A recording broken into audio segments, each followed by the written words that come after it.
여러분 안녕하십니까. 법률사무소 국토의 김조영 대표 변호사입니다. 제3광자, 그러니까 재건축 재개발 관련된 제3광자의 강의 내용하고 교재를 소개시켜 드리도록 하겠습니다.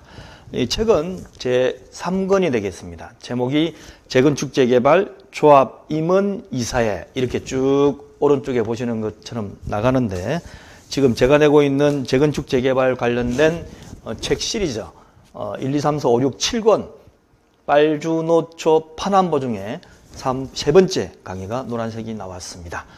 이 교재는 홈페이지 들어가시면 이 강좌 자체는 밑에 보시면 제3강좌 쉽게 푸는 재건축 재개발 제3강좌로 들어가 있고, 교재 구입은 홈페이지 들어가서 위에 교재 판매나 아니면 김조영 대표분의 저서를 클릭하시면 보실 수가 있겠습니다. 자, 그러면 이 안에 어떤 내용이 수록되어 있는지를 한번 보도록 하겠습니다. 제가 글만 보기 위해서 조금 제낄게요. 여기 보시면 첫 번째 장이 조합의 기관 및 임원 이래가지고 많이 클릭하시는 그게 첫 번째 제목입니다. 조합 설립 인가 후에 사업 시행 계획 수립 전까지 무엇을 해야 되는지. 조합에서는 궁금하죠? 조합장님이 되시고 난 다음에, 조합 임대원이 되고 난 다음에, 우리 조합이 드디어 조합 설립 인가를 받았다 하고 난 다음에 그 다음 단계를 보니까 사업 시행 계획 수립이던데, 그 사이에 무엇을 해야 되는지에 관해서 개괄적으로 해놨습니다. 굉장히 인터넷에서 클릭이 많이 되고 있습니다.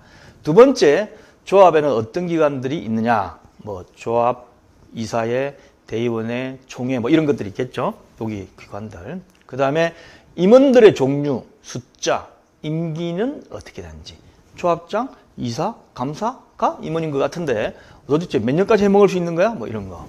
그리고 임원의 임기 시작은 언제부터이냐. 창립총회 때 뽑고 난 다음에, 아니면 중간에 보궐선거를 한다든지, 아니면 임기가 종료되기 직전에 새롭게 뽑는다든지, 여러 가지 그런 시점에 관련된 걸 했습니다. 그리고 임원을 선출하려면 어떤 방법을 해야 되고, 임원은 어떤 자격을 갖춰야만 될 수 있고, 아예 될 수 없는 결격 사유는 무엇인지에 관해서 강의가 있습니다. 여섯 번째 강의로 임원 입후보 절차하고 선거운동은 어떻게 하는지, 특히 조합원 연락처 제공을 해줘야 되는지, 그리고 일곱 번째로 임원 선출 관련 금지 행위, 그리고 잘못했을 경우 형사처벌, 그 다음에 임원은 어떤 정도의 동의를 받아야만 선출이 되는지, 의결정족수 이런 것도 다 나와 있습니다. 그 다음에 여덟 번째, 임원 보궐선거 및 보궐된 임원의 임기, 그리고 임원이 연임이 가능한지, 분명히 임기가 다 돼가지고 새로 뽑아야 되는데 지네들이 한 번 더 해먹으려 한다. 이거 가능한 얘기냐, 이런 거. 그 다음에 이제 임원 선출을 이제 임기가 다 돼가지고 해야 되는데 안 하고 가만히 있어요. 그랬을 때 조합원들은 그냥 계속 저 사람들이 계속 해먹도록 내버려 둬야 되느냐, 아니면 다른 무슨 법칙이 있느냐가 열 번째 강의로 들어가 있습니다. 그리고 11번째로 임원은 어떤 직무를 가지고 있고 해임시킬 때 어떻게 하는지가 나와 있고, 임원이 일반적으로 겸직할 수 없는 게 있어요. 그리고 임원의 직무가 제한을 두는 경우도 또 있습니다.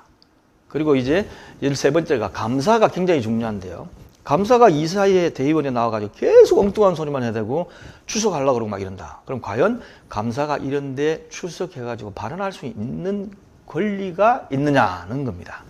그 다음 14번째, 이제 정말 임원들 중에 보면 잘못된 경우도 많으니까 이런 임원을 해임하려면 어떻게 해야 되느냐, 절차에 관해서 제가 상세하게 강의를 해놨습니다.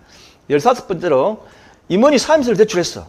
그러면 사임서 제출하면 바로 효력이 발생하느냐, 아니면 마음이 바뀌어가지고 도로 줘, 이렇게 할 수 있느냐. 그리고 사임을 한 상태의 임원이 계속 임원으로서 있을 수 있느냐, 아니면 다음 임원이 선출될 때까지 임원의 직을 유지한다고 하면 어느 범위 내에서 직무를 수행할 수 있느냐는 것까지 해놨습니다.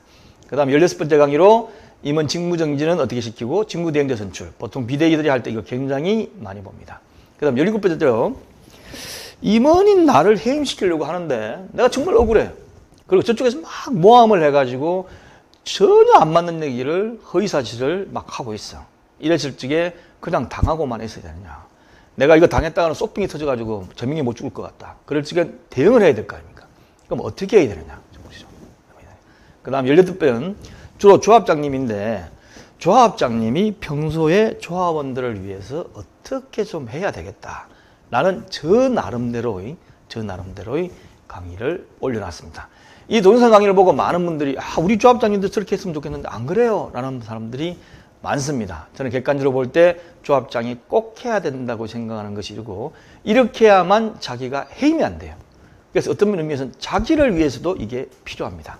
그 다음에 혹시 들으실지 모르겠지만 전문조합 관리라는 게 있는데 과연 전문조합 관리라는 게 뭐냐, 그리고 추진위원장하고 조합임원이 형사처벌 받는 경우가 있는데 어떤 경우에 형사처벌을 받느냐 게 있습니다. 그 다음에 이제 두 번째 이사회입니다. 이사회는 어떤 것이고 개념은 뭐고 성격은 어떤 것이냐, 그 다음에 이사회는 누구로 구성되어 있고 어떤 업무를 하느냐, 그리고 이사회 소집은 법령집을 봐도 이사회는 어떻게 소집되는 게 나오질 않아요. 그래서 이사회 소집 및 의결은 어떻게 하는 것이냐, 그리고 이사회에 참석해가지고 조합장은 표결권을 행사할 수 있느냐. 여러분 지금 보시는 게 만만치 않죠? 예, 꼭 강의 보셔야 됩니다. 그 다음에 세 번째 대의원에 관련된 건데, 대의원이 중요하다. 대의원이 조합서열 3이라 그러는데 맞느냐? 이런 것도 제가 했습니다. 그 다음에 대의원 제대로 하려면 어떻게 해야 될 것이냐라는 것도 돼 있고, 그 다음에 대의원의 수, 그 다음에 구성원 수, 그 다음에 대의원이 될 수 있으려면 어떤 자격을 갖춰야 되고, 대의원의 임기가 있느냐? 우리 조합 보니까 대의원 평생에 먹는 것 같던데? 이러죠. 대의원 임기. 그 다음에 대의원 선출은 어디서 하고, 대의원도 해임할 수 있는 거예요? 라고 묻는 사람들이 있습니다. 조합장 이사감사는 해임할 수 있다고 다들 알고 있는데 대의원도 해임할 수 있어요? 정말 대의원 중에 보면 이상한 사람도 있고, 정말 대의원도 해서는 안 될 사람이 된 사람도 있고, 그런 사람도 있습니다. 그래서 헤엄해가지고 잘라야 될 경우는 어떻게 하느냐 하는 거죠. 그 다음에 이제 대의원에는 어떤 의결 사항이 있고 어느 정도로 중요한지 소집과 절차, 의결 방법에 대해서 자세하게 써놨습니다. 그 다음에 네 번째 총회입니다. 총회인데 조합총회라는 것이 뭔지, 그 다음 참석 대상은 누구인지 물어볼까요? 재건축 조합은 조합 설립에 동의하지 않은 사람 총회에 참석할 수 있습니까? 없습니까? 두 번째, 재개발 조합의 경우에 조합 설립에 동의하지 않은 사람이 조합 총회에 참석할 수 있습니까? 없습니까? 잘 모르시는 분은 보셔야 되겠죠? 그 다음에 32번째로 조합 총회하고 있는데 그게 정기총회하고 임시총회라는 게 있습니다. 이 차이점이 뭐냐? 그 다음에 조합 총회는 누가 소집하고 어떤 절차를 거쳐야 되느냐. 만약에 조합장님이나 임원들이 이 절차를 잘못 지켜가지고 소집을 하면 총회 결의를 했다 하더라도 무효가 돼버려요. 그래서 안 됩니다. 그 다음에 34번째 굉장히 중요한 것인데, 총회에서만 할 수 있는 의결사항. 법령집에 보면 조합총회는 이러한 것을 의결해야 된다고 해놓고, 보통의 경우에 많은 경우에 대의원의 위임에서 할 수 있는 것처럼 생각을 할 수 있습니다. 자, 조합총회 모이기 힘들다. 모이가 보면 정말 그렇다. 그러니까 그냥 웬만한 건 대의원이 위임해가지고 대의원들이 할 수 있도록 해달라는 거거든요. 그렇지만 반드시 총회에서만 할 수 있는 것들이 있어요. 법령집을 보면 잘 안 봅니다. 제가 발간하는 법령집 보면 표시가 되어 있어요. 이것도 마찬가지로 딱 보고 이거는 대의원에 위임해봤자 무효구나. 우리가 해야 되겠구나. 총회에서. 이런 거를 아실 수가 있습니다. 그 다음 35번째 강의로 총회 의사정족수, 의결정족수 있고, 그 다음에 36번째가 정비사업비 10% 증가인데, 이거는 일반적으로 사업시행계획과 관리처분계획의 동의율은 과반수예요. 총조합은 과반수입니다. 그런데 정비사업비가 10%가 증가되면 총조합은, 총회 참석조합원의 3분의 2가 아니고 총조합원의 3분의 2예요. 총조합원의 3분의 2 받기 굉장히 어렵습니다. 그렇기 때문에 과연 정비사업비 10% 증가라는 것이 뭐고 어느 때를 기준으로 해서 해야 되느냐, 할 때마다 해야 되느냐, 아니면 특별하게 계산 방법이 있느냐는 것을 강의를 올렸습니다. 그 다음에 이제 시공사 등 협력업체 선정 중요하죠. 자, 현재 협력업체 선정 실상이 어떻게 되는지 제가 신랄하게 비판을 해놨습니다. 그게 37번째 강의고 인터넷에서 엄청난 많은 클릭수를 했어요. 전문적인 강의치고는. 그래서 이 부분이 현재 실상이 어떤지 보시고, 그 다음에 조합에서 시공자를 선정할 때 모르잖아요. 뭐 A회사, B회사 팜플렛 갖다 놓고 홍보만 하는 게 서로 좋은 것 같아. 그래서 그게 이걸 주고 자료를 보고 어떻게 우리가 이쪽이 나은지 내 스스로 좀 해가지고 나도 자존심이 있는데 그러니까 대충 가가지고 찍을 게 아니고 좀 선정을 해가지고 분석을 해보고 A 해서가 낫다, B 해서가 낫다 찍어야 될 거 아니냐고 생각하실 때에 어떻게 체크를 하느냐는 것을 제가 여기에 올려놨습니다. 봐야 되겠죠. 그 다음에 정비사업 전문관리업자 굉장히 중요하지 않습니까? 이것도 어떻게 하고 좋은 정비사업 전문관리업자를 정비사업 전문관리업 뽑기 위해서는 배점 기준표를 어떻게 만들어야 되느냐. 저는 시공사 정비사업 전문관리업자만큼 중요한 것이 변호사라고 생각합니다. 자, 그래서 변호사 선정할 적에는 어떤 점을 보고 변호사를 선정해야 될 것이냐. 그냥 조합장이 아는 사람이라 그래가지고 아니면 조합이 와가지고 저 써줍시오 하고 하는 사람을 해야 될 것이냐. 아니면 어떻게 되느냐. 변호사는 어떤 의미에서는 명의와도 같습니다. 우리가 몸이 아플 때 누구한테 맡기려고 합니까? 이쪽에 해보고 잘 안 맞으니까 온 인터넷 뒤지고 뭐 뒤지고 해가지고 몇 달을 길어서라도 명의한테 가서 진단을 받고 싶어 하지 않습니까? 변호사도 저는 그만큼 중요합니다. 왜냐? 변호사가 자문을 잘못하거나 소송을 잘못해가서 소송에서 져버리면 사업이 확 엎어져 버리고 상당한 기간 동안 지연이 되어요. 그러면 굉장한 경제적인 부담이 추가가 증가되게 됩니다. 그래서 굉장히 중요하기 때문에 변호사 선정할 때 어떻게 체크해야 되고 변호사 배점 기준표는 어떻게 해야만 좋은 변호사를 뽑을 수가 있느냐라는 것을 제가 해놨습니다.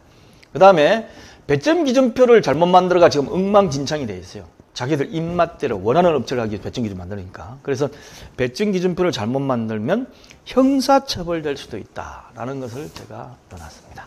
그리고 이제 이런 걸 떠나가지고 자 정비사업 협력업체를 선정해가지고 계약을 할 때 어떻게 하는지에 관해서 44번째 강의부터 쭉 제가 써놨습니다. 계약방법, 시고 선정인데 이거는 법령에 있는 내용이고 이 밑에 이제 정비사업 계약 업무 처리 기준이라는 게 있어요. 예, 국토부 고시로 되어 있는데 그거를 하나씩 각 장별로 다 정리를 했습니다. 1, 2, 3, 4, 5, 6, 7, 8, 9, 10, 11까지 나눠가지고 샅샅이 제가 했기 때문에 별로 어렵지 않게 쉽게 제가 설명했으니까 오 11개야 이러지 마시고 한번 보시기 바랍니다. 그 다음 마지막으로 이제 자료공개와 열람복사인데 흔히 말하는 비대위하고 조합집행법 많이 싸우죠. 야 뭐 복사해줘. 안 해줘? 형사고소. 뭐 복사해줘. 야 지난번에 해줬잖아. 뭘 또 해줘? 복사해줘. 어디까지 복사해달라는 거야? 이런 것 때문에 싸우고 이것 때문에 형사처벌받고 이거를 위반해가지고 형사처벌 받아가지고 100만 원 이상 벌금을 받으면 바로 임원 자격이 끝나버려요. 그렇기 때문에 이거를 많이 공격하기 위한 대상을 합니다. 그러면 과연 자료공개와 열람복사가 얼마나 중요한지 알겠죠? 그래서 이거를 4번에 걸쳐가지고 나눠가지고 했습니다. 그리고 마지막 5번까지네요. 마지막 열람복사하고 보관까지 쭉 해놨으니까 꼭 보시기 바랍니다. 자, 이 책 이번엔 종이를 얇은 걸로 써가지고 페이지에 비해서 조금 가볍게 만들었습니다. 그래서 이거를 같이 동영상하고 같이 보면서 하면 상당히 많이 도움이 되지 않을까 싶습니다. 그래서 현재 동영상 강의는 무료. 최근 제가 무료로 드릴 수가 없으니까 적은 비용이지만 한 권씩 홈페이지 들어와서 구입해 주시기 바랍니다. 다시 말씀드리지만 교재 구입은 홈페이지 들어와서 교재 판매라고 되어 있는 거 저서해서 보시면 되겠습니다. 감사합니다.